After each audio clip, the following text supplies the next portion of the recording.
Oke, jadi mari kita coba bahas lagi mengenai serialnya dari Oshinoko dan kali ini tuh sendiri mengenai beberapa plot hole setelah final chapter ke-166-nya keluar. Ya, tentu aja banyak dari kalian itu yang setuju dengan endingnya dan juga ada yang masih belum setuju nih sama endingnya. Karena banyaknya plot hole yang masih belum dijelaskan. Dan langsung aja lah, mari kita coba bahas beberapa plot yang masih menjadi misteri sampai ceritanya dari Oshinoko itu selesai. Nah, yang pertama dan yang paling mungkin sudah kalian lupakan kalau ternyata tidak ada orang lain yang tahu kalau Ruby dan Aqua adalah seorang reinkarnator ataupun orang yang berhasil melakukan reinkarnasi. Kecuali mereka sendiri dan sang pelaku reinkarnasi itu sendiri, yaitu si gadis Gaga.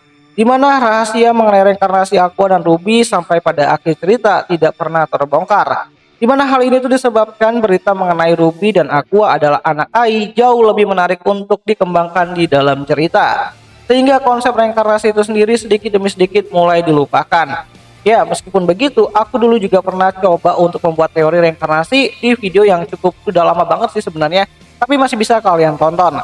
Lalu selanjutnya ada masa lalu dari Ai dan Hikaru. Ya, meskipun kalian sudah lihat proses hubungan Ai dan Hikaru di filmnya si Aqua, namun semua itu bukanlah hal yang sebenarnya terjadi di masa lalu, di mana adegan Ai dan Hikaru di masa lalu yang ada di filmnya si Aqua adalah hasil dari perkembangan tulisan naskahnya si Aqua berdasarkan riset dan juga peninggalan DVD-nya si Ai dan dibantu oleh si Abiko Sensei dan juga Yuriko Sensei. Sehingga semua itu bukanlah original ataupun kisah yang sebenarnya di masa lalu.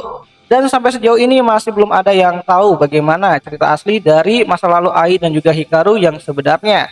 Termasuk orang-orang yang hidup di waktu tersebut. Ya, mereka lebih memilih untuk diam dan menutup mulut mereka itu rapat-rapat. Seperti Pak Kindaichi yang merupakan orang yang harusnya menceritakan semua hal tersebut itu baik kepada Aqua maupun si Taiki. Namun dia lebih memilih untuk diam dan menutup mulutnya rapat-rapat. Dan menganggap dirinya itu tidak mengetahui apa-apa mengenai Ai dan juga Hikaru. Padahal Kindaichi adalah orang yang memperkenalkan Hikaru dan juga si Ai itu sendiri. Ya, mungkin pada saat itu Pak Kindaichi jauh lebih memilih untuk melindungi Taiki dan membesarkannya.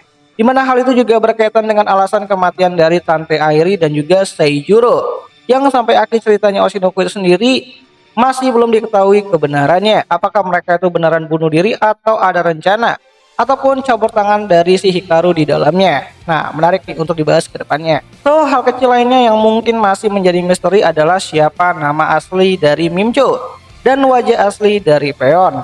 Ya, meskipun umur Mimcho sempat di-spill di anime dan juga manganya, namun untuk nama aslinya sendiri masih belum diketahui. Meskipun aku yakin Mama Miyako pasti mengetahui nama asli dari Mimcho karena menyimpan biodata asli dari para talent yang dia pekerjakan. Sedangkan untuk Peon sendiri masih belum diketahui siapa YouTuber dengan penghasilan 1 miliar per tahun ini.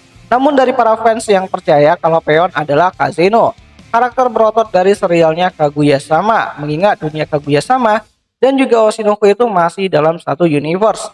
Dan pengisi suara mereka pun juga sama. So, jadi kurang lebih itulah beberapa plot yang masih menjadi misteri sampai pada saat ini. Jadi apakah cerita mengenai mereka perlu dibuatkan spin-off manga sendiri ke depannya? Coba deh kalian tulis pendapat kalian itu di kolom komentar. Atau kalian punya kejanggalan lain mengenai serial ini, seperti kemana mayatnya dari Bapak Cahyadi Sadewa?